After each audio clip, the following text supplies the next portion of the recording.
There it is. There it is. Actually, there.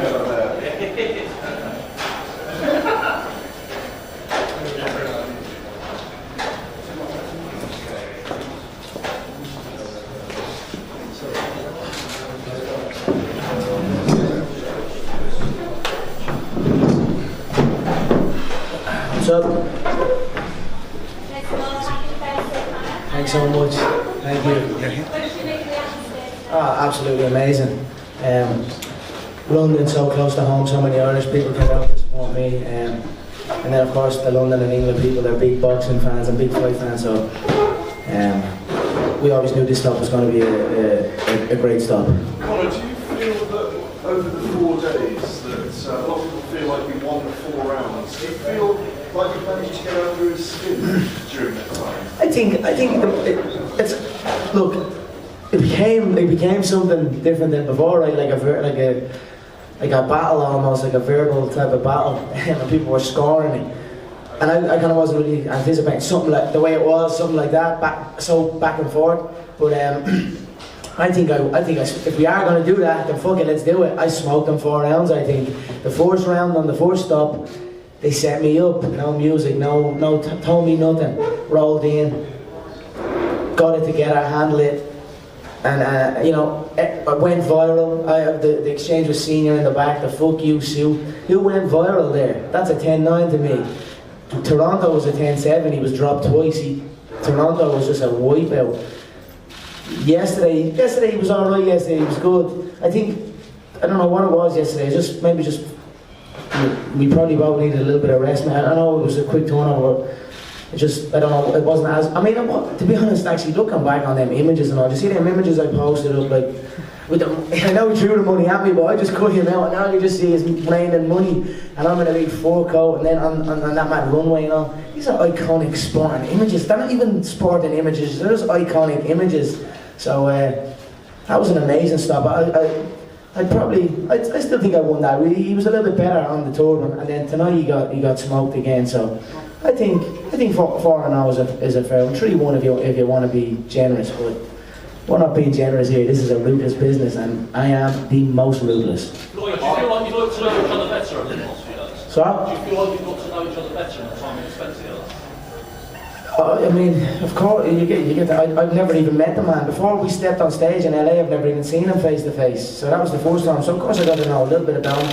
He has his childish ways, and it's amusing for me to see a 40-year-old man go on like that. I'm 29 today, closing in on 30. I don't know how I feel about that, but that's 11 years away from where he's at. And you know what I mean? I don't know, whatever. I don't give a fuck at the end of the day. We're going to fight, and I'm going to put him away, and that's it. But the evidence that you didn't previously know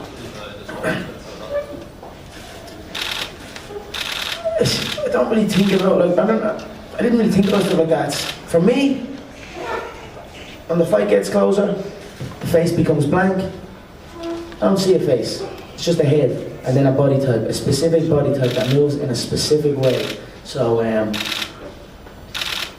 I wasn't like, oh, I thought he was going to act this way, but he acted that way. I don't really care what way he acted. I just care I know what shots he throws, what way he moves, what shots have hurt him, and things of that nature. That's what I wanted to look and see and analyse. Size, those type of things. Personality and all that crap's great. It's a bit of fun. We had a great experience on this trip. The fight's the fight though at the end of the day, and that's the beautiful thing about this game. You can say pretty much anything. You've got to answer for it. In a lot of other worlds and a lot of other games, you can say what you want, and then the people say stuff about each other, and then there's no date. There's no date to settle it. The beautiful thing about the fight game is we say what we want, we build it all up, and then there's a date where you've got to come and answer that. I'm ready August 26th to go and answer that. Floyd came up here earlier on and said he overstepped the line last night and said something he shouldn't have. Is that fair? But also, was he any different tonight? I think, look, you can be fooled by him if you want to be fooled by him. I mean, you know the man's character, you know his history. He's trying to sway the people in his favour. I think it was a cheap move in my opinion. I was trying to address something in my own little way, but whatever. It is what it is. I had fun up there last night. If he feels disrespected, well, he's an idiot, and then fuck him as well. Can you address those accusations of racism? Sorry? Can you address, there were accusations of racism? I just think it's fucking ridiculous, Gareth. Like, come on. I mean, what the fuck? I tried to kind of bounce. I mean, I don't understand it. You know what I mean? So I tried to get in and tried to kind of, it didn't really hit right. So I'm just, you know what? I'm just gonna stay where it is and leave it out. I know who I am as a person. I think most realistic people can look and know that themselves, so I don't gotta entertain it. He's trying to sway something and trying to talk about disrespecting women and all. You know what? I don't got to even speak on his past, and I didn't speak on his past. So I thought, if anything, it was a dirty play on his. And he tried to mention something up when we were face to face. I was like, if you play that, it's a bitch move, and you know that. But whatever, it's done now. It's wrapped up. Let's get ready to fight. Conor, you just said that you didn't touch upon some bits of his past, but why didn't you do that? I don't know, just whatever. But we had fun up there as well, and I don't need to bring certain things up. There was enough for me to have fun with, and whatever. Not trying to put someone's dirty business on. You know what I mean? Whatever. I'm here to fight now, so fuck all that other shit. Have you felt a shift? So what do you do from now? What you need? You've done the press tour. What goes now? My son and my girlfriend are in the hotel now chilling. They just got in, so I'm gonna go play with my little son. Haven't seen him in a couple of days. It's probably stay here tonight, maybe, or maybe fly out. I don't know. And then tonight or tomorrow, fly out to Las Vegas, and that's it. Close doors. Start bringing back in the sparring partners. Start racking up the rounds again, and 6 weeks we fight. Now that you've had 4 encounters with him, is there anything that you've seen in his demeanour that gives you confidence going into the fight? He's a small man. He's in good shape. He's right, the little bastard does look alright for 40. He goes, 40 never looks so good. He does look alright for a 40-year-old. Do you know what I mean? Yeah, so I mean, he looks alright, I'll give him that, but his frame is just too small. He's got a good jab, good lead hook, good check hook, good right hand, good pull, good pulls, good dips. In my opinion, his in and outs is not great. He's a little bit flat. I think when he comes up against my style, he'll find trouble in it with the way he approaches his fights. But what I took from it is, you know, when I come face to face with men, I can tell by looking at their facial structure. And I can tell with them all, I fought many a man under many a rule set, from all rule sets. And we come face to face all the time, big Eastern European motherfuckers and all. I'm looking at their skull, and I'm like, it's going to take me a few smacks to put this man away. Even the Diaz 2 one, when we came face to face second time, because he knew the weight was going to be 170 instead of 155. He got bigger on the time off, so when the rematch schedule came closer, his head was like, boom. And I was like, this guy's going to take some smacks off me. When I met Aldo, undefeated, pound for pound, all this other shit. Well, I just looked at the head, I was like, I know you're good, I know you're this and you're that. You're not going to take the smacks off me, and that's it, you're going to fall. And I took one shot to make him fall. Eddie Alvarez even as well. Not going to take the shots, didn't take the shots. Floyd is definitely not going to take the shots. I'm telling you, the legs and the core and the stability in his butt, it doesn't support him against this animal. And I'm telling you that, he is in over his head with this. He does not know what he's got himself into. That's why I said to Elby, because I like Elby. It falls on your shoulders. You brought him back in here. You didn't manage him and help him manage his money correctly. Now he has to take this fight, and it's against an animal like me, a young, ruthless, vicious animal. There's many people in the boxing community who believe that you're a bit crazy, perhaps, for making such a bold statement that you're going to knock them out of the court. What's your message to them? Sit back and enjoy the show. And when it's all said and done, don't ever fucking doubt me again. Have you felt the energy shift this week? From the start of the week, everyone was kind of saying, look, this is Floyd's to lose. And slowly, as you've gone to every single press stop, it seems that the people are getting more and more behind you. That question of maybe seems to be even out much more. Have you felt the energy shift? Yeah, I mean, it's been a little roller coaster of energy, right? It's gone up, it's gone down. People were expecting one thing, the UFC fans were expecting one kind of setup, then it was a different one, then the Toronto one, then it kind of changed up in Brooklyn, it became a fucking fashion show, walk-off, everything. Then tonight in the ring, it's just been a great roller coaster. I mean, what a time to be a fight fan. Even myself, I'm involved and I'm bang in the middle, but I'm going back after it. I'm looking at all the clips and I'm looking at people's reactions and the debates and seeing the great imagery, the great footage that is captured. I'm just embracing the fact that I am making history here. This is something that will live on long after I'm gone, and I'm very, very proud of that. Hey, Conor, this is your first fight as a dad, and what is that like? And when you talk about these iconic moments, talking to him about that when he's 4, 5, 6 and can actually know what's happening. Yeah. Look, I'm a different man since my son is born. It's a hard one to explain. I don't even know how I'm different. I just feel a little bit different.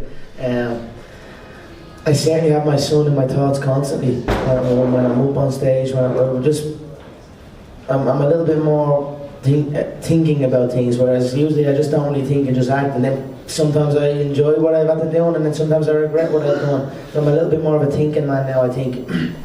But make no mistake, my son is great motivation for me to go on and do this, and to keep doing this. Like, I'm doing this for my son's future, you know what I mean? And I like I said, I can't wait for the day when he's a few years old and I can sit back and show him the career, and show him my fights, and show him the journey I've been on, and show him and make sure I show him the hours and the years of hard work and sacrifice that has gone into achieve this life that we live. I will make it a point to teach him that, and to teach him that in order to achieve great things in this life, we must work hard, and these are things that excite me, that I get to teach my young boy, and watch him grow into a man, and see where he goes. And look, life is so good. What can I say? I'm just loving life at the minute. Is there a message you want to send around regarding your UFC future? Because a lot of people are saying that you're going to walk away because you're getting a massive payday. Look, like I said, I liked when I could say I'm 28, but now I'm fucking 29. I don't know how I feel about that today. But look, I'm just turned 29. And you know what I mean, I'm fresh in the fight game, so I'm going nowhere for a long time. That's what I'm saying. He keeps saying about the Dana White stuff and the money, and it's me and you making money. When he was 28, 29, he wasn't even close to this. He was undercard. You know what I mean, my promotion is on the fucking poster. You know what I mean, McGregor Sports, these are things that, there's no comparison when you're talking about stuff like that. And then you're talking about how much he's worth and all this type of shit. Quadruple my net worth here. You know what I mean? For one fight, and it's hard. No one's kicking, no one's grabbing me, no one's trying to pull my arm off my body. This is great. This is handy. Garrett, last Can I question. just ask you? So many of the fighters in your industry are so pleased and proud with what you've done. You know, you've read a lot of the comments that they're making about you. What does it mean to you to have shifted the paradigm, if you like, for so many mixed martial artists, where you've taken yourself to this projection, and Dana White earlier speaking to us said, no, we're going to get him back, you wait till you see what we offer him. What does that mean to you, fellow professions, and then to have the UFC treat you like no one? Let's go back like 2 years. There was never even a speak on money. There was never even the UFC fighters weren't making nothing. Do you know what I mean? Before I fought Nate the first time, he was on 20,000 to fight and 20,000 to win. So 40,000. If he lost, he'd make $20,000. Tax that, whatever you tax that, 30 was 30. You know what I mean? It's like, and that's a guy that's at that time 19 fights in the UFC. I'm very I know I have feuds with all of them, and I know I go at them, and they are all bums. Let's be real, and some of them do deserve to be on that type of wage. Anyway, in my opinion, but when it's all said and done, I've certainly raised the bar, and it's not even forget that, even the average person, like I said tonight, 4 years ago, HMV Forum I fought. I don't even know where that is from here. Kentish Town, about 500 people 4 years ago, just because this arena is full for a press conference. So never mind motivating UFC fighters and raising that bar. Humans, you know what I mean? People just on their own journey, that anything can be achieved, and it can be achieved like that. You know what I mean? If you put the head down, if you work and you believe in yourself, and you speak with confidence, and whatever you want to do, you speak it loud with no fear, and no matter what people say, it happens. So that's something that I can take with me, and that being able to do that actually inspires and motivates me right back. So Thanks, guys. Thank you. thanks so much, man. I appreciate it.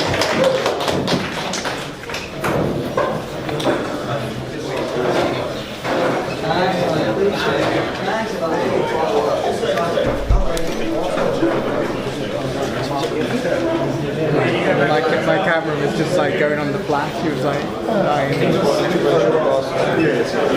My camera was like dying.